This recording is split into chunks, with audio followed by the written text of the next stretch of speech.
Rollo's famous bargain with a Frankish king survives in detail only through a Norman writer born generations later. The story says a Viking leader received land around Rouen and founded Normandy through a single agreement. Earlier records reveal a slower transformation, with war, settlement, baptism, and delegated defense unfolding along the Seine. Separating those records does not remove Rollo from Normandy's origins. It shows why his descendants needed one founder to embody a complicated political experiment. The first secure setting is not Scandinavia, but the contested river corridor leading from the Channel to Paris.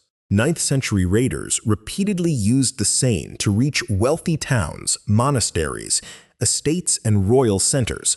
Frankish rulers alternated between resistance, tribute, fortified bridges, and agreements with Scandinavian commanders. Some groups departed after payment, while others overwintered or built longer relationships within Francia. Rollo enters surviving history uncertainly because early names and later genealogies do not align without difficulty. His Scandinavian homeland remains disputed, with medieval traditions favoring either Danish or Norwegian origins. Dudo of Saint-Quentin presents him as an exiled Dane in a narrative written around the early 11th century. Later Norse traditions connect a figure called Gangur Hrolf with the Norwegian aristocracy. The identification is possible but not provable, and the traditions served different dynastic audiences. No contemporary document records Rollo's childhood, exile, or voyage from a named Scandinavian homeland. That absence matters because Norman identity eventually claimed both northern ancestry and Frankish legitimacy. Precise origin story could satisfy political memory better than the scattered evidence could. Contemporary Frankish annals mention Scandinavian leaders, but matching every name to Rollo invites false certainty. The man becomes clearer once a ruler called Rollo appears in the politics of the Lower Seine. By the early 10th century, repeated civil conflicts weakened Carolingian control across western Francia. Local counts, bishops, and kings competed while defending river towns against mobile forces. Rouen occupied the decisive bend where maritime access met an old urban and ecclesiastical center. Holding its surrounding territory offered ships shelter, cultivable land, tolls, and control of movement inland. Settlement there depended on existing inhabitants, not an empty landscape awaiting Scandinavian occupation. Farmers, clergy, artisans, and landholders experienced transfers of authority that written sources describe mainly from above. Church property could be abandoned, restored, negotiated, or absorbed as warfare shifted local power. Rollo's following likewise required food, estates, marriages, and agreements beyond the reach of raiding alone. The famous year 911 belongs to an encounter later remembered as the settlement of Saint-Clair-sur-Epte. After Scandinavian forces attacked Chartres, King Charles the Simple negotiated with Rollo. No contemporary treaty text survives, and the fullest description comes from Dudo roughly a century afterward. Dudo includes ritual humiliation, dramatic dialogue, and a royal marriage that historians cannot independently verify. His account presents conversion and submission as the proper birth of a Christian principality. Those literary purposes require caution, especially when a colorful gesture appears nowhere earlier. Even so, an accommodation around this period fits the political landscape and subsequent evidence. Charles needed someone capable of controlling lower Seine forces and resisting further attacks. Rollo needed recognized possession, durable resources, and a relationship with established elites.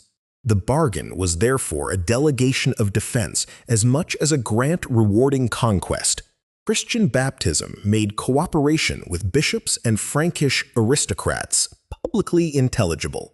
Later tradition gives Rollo the baptismal name Robert, which he appears to have used. Conversion did not instantly replace every Scandinavian custom among settlers throughout the region. It offered a political language through which their leader could hold land and enter Christian networks. The supposed marriage to Charles's daughter Gisela remains doubtful since her historical existence is uncertain. Rollo's known partner Papa also reaches us through later genealogical traditions rather than contemporary biography. Dynastic memory arranged women into bridges between conquerors and legitimate rulers. Actual integration probably involved many marriages across ranks, most entirely absent from narrative sources. Charters provide a firmer view of the new authority beginning to operate. In 918, Charles issued a document concerning the monastery of La Croix-Saint-Loufroy. It refers to property granted to the Northmen of the Seine, specifically Rollo and his companions. The charter describes them as protecting the kingdom, language that turns former attackers into royal defenders. It confirms landholding and service while leaving the original negotiations largely unknown. Territory under Rollo was initially smaller than the later Duchy of Normandy. Expansion westward occurred under his successors through further grants, conflict, and local incorporation. Cotentin and Avranches entered Norman control later, making modern maps deceptive for Rollo's lifetime. Normandy was assembled in stages rather than delivered whole beside the Epte. Its very name came from words identifying Northmen, but labels did not freeze the population's culture. Scandinavian place names cluster, especially in parts of the northern and western region. Personal names and linguistic traces likewise indicate migration and settlement, although their scale varies geographically. Archaeology provides fewer unmistakably Scandinavian burials and objects than popular expectations might suggest. That relative scarcity can reflect rapid cultural adaptation, burial practice, preservation, and limits of identification. It cannot prove that settlers were few, nor can place names provide an exact census. The region's transformation worked through existing villages, fields, churches, ports, and fiscal habits. Rollo's rulers depended increasingly on Frankish scribes and ecclesiastical institutions. Restoring relationships with the church strengthened administration while advertising Christian legitimacy. Some monastic communities had fled earlier attacks, carrying relics and manuscripts away from danger. Their return was uneven, reminding us that dynastic stability followed decades of displacement. Norman government did not arise from Scandinavian institutions transplanted intact onto French soil. Nor was it simply an unchanged Carolingian county with foreign names at the top. It combined military followings, delegated authority, local aristocracy, Christian structures, and control of the Seine. That mixture helps explain the principality's later cohesion without making Rollo its solitary designer. Dudo wrote when Rollo's descendants had become established Christian princes. Commissioned within the Norman courtly world, his history defended their right to rule. He transformed violent beginnings into a providential sequence of exile, conquest, conversion, and lawful succession. Rollo becomes formidable enough to justify Norman power, yet receptive enough to deserve Christian territory. This balanced portrait is political literature, not an eyewitness report. Later writers expanded it, including William of Jumièges and authors of Norse saga traditions. Each inherited a Normandy whose success made its beginning appear more inevitable than it was.